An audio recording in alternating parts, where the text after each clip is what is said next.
আসসালামু আলাইকুম ও রহমতুল্লাহি ও বারাকাতুহ। সম্মানিত ভিউয়ার্স, SR ব্লগ বরিশালের পক্ষ থেকে সবাইকে স্বাগত।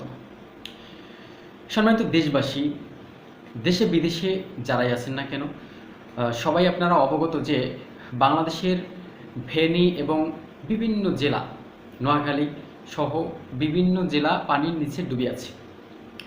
আপনারা যে যেখান থেকেই দেখছেন না কেন, বিষয়টা খুবই হৃদয় বিদারক।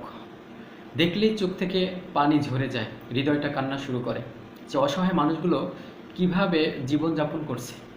কেউ টিনের উপরে, কেউ পানির স্রোতে ভেসে যাচ্ছে, গরু ছাগল হাঁস মুরগি পানির স্রোতে ভেসে যাচ্ছে, ঘর বাড়ি পানির স্রোতে ভেসে যাচ্ছে। মানে দৃশ্যটা খুবই হৃদয় বিদারক, দেখার মতন না। কোনো হৃদয়বান ব্যক্তি এই দৃশ্যগুলো দেখে চুপ থাকতে পারে না, ছটফট করে কষ্টে। তো বলবো আমি যে আপনারা যারা ধনবান ব্যক্তি আছেন, যাদের টাকা পয়সা আছে, আল্লাহ পাক রব্বুল আলামিন বেশি বেশি টাকা দিয়েছেন, সেই টাকা থেকে সামান্য কিছু খরচ করেন সেই অসহায় মানুষদের জন্য।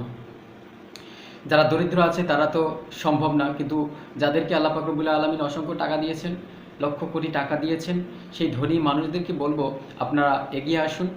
অনেক মানুষ ইতিমধ্যে সাড়া দিয়েছে, শুকনা খাবার দিচ্ছে এবং স্যালাইন পানি ইত্যাদি ইত্যাদি, মানে যেমনিভাবেই হোক না কেন, যার যেমন সামর্থ্য তারা সেভাবে কিন্তু সাহায্য করে যাচ্ছে এবং বাহিনীরা উদ্ধারের কাজে সাহায্য করে আসছে।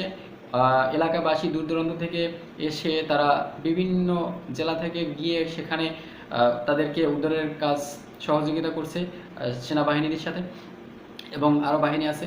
তো আপনারা দেখছেন খুবই খারাপ অবস্থা, সেখানে বাড়িঘর পানির নিচে ডুবে আছে। যেখানে নিচু স্থান সেখানে তো ঘর চাল দেখা যাচ্ছে না, আর একতলা দুইতলা পর্যন্ত পানি উঠে গেছে এমনও খবর পাওয়া গেছে নিচু স্থানে। বিষয়টা খুবই খারাপ, সমুদ্রে পরিণত হয়েছে এলাকাটা। এমন অবস্থা, পানি থই থই করে, পানি ছাড়া আর কিছু দেখা যাচ্ছে না, এবং স্রোত, সেখানে কোনো অবস্থায় একটা মানুষ যাওয়ার কোনো রাস্তা নেই। নৌকা এবং ট্রলার স্পিড বোট ছাড়া কোনোভাবে সেখানে যাতায়াতের রাস্তা নেই। রাস্তাগুলো সব ডুবে গেছে। কোথা থেকে রাস্তা, কীভাবে রাস্তা, একটা নতুন মানুষ সেখানে গিয়ে কোনোভাবেই করতে পারবে না। অতএব সেখানে যাওয়ার মাধ্যম হলো নৌকা বা ট্রলার, স্পিড বোট। তো সেগুলো দিয়েই সেখানে বিভিন্ন স্থান থেকে দেখা গেছে ট্রলার ট্রাকে করে নিয়েও সেখানে সহযোগিতার হাত বাড়াইছে। আলহামদুলিল্লাহ, ধন্যবাদ সেই সমস্ত ভাইদেরকে।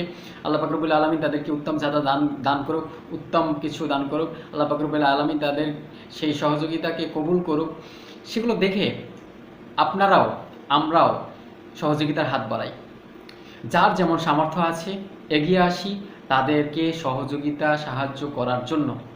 যে পোশাক পারবেন সে পোশাক দিবেন, যে খাবার পারবেন সে খাবার দিবেন, সামান্য করে হোক, অল্প হোক, তারপরও আপনারা সেই সহযোগিতাটুকু করার জন্য হাত বাড়িয়ে দিন। আল্লাহ পাক রব্বুল আলামিন আমাদেরকে তাদের সহযোগিতার জন্য কাজে লাগাও, এবং আমরা যেন সুন্দরভাবে তাদেরকে উদ্ধারের কাজ করতে পারি, আমরা যেন সাহায্য সহযোগিতা করতে পারি। আল্লাহ পাক রব্বুল আলামিন আমাদেরকে সেই মন মানসিকতা তৈরি করে দেব। আমিন। আসসালামু আলাইকুম ও রহমতুল্লাহি ওয়া বারাকাতুহু।